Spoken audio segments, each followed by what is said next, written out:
আজকে হলো পবিত্র শুক্রবার, সবাইকে জানাই জুম্মা মুবারক। আশা করি সবাই ভালো আছেন, আমিও ভালো আছি আলহামদুলিল্লাহ।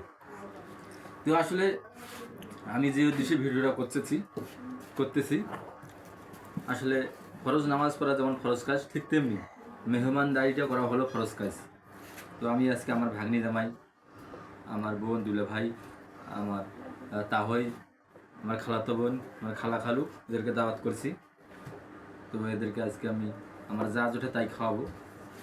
এই যে আমি সব পাক করছি আর কি, এখানে পোলাও আছে, শাক আছে, পাটা শাক, ভাজি, মুরগি, গরুর মাংস, ডিম। তো এগুলো দিয়ে মেহমানদারি করাবো।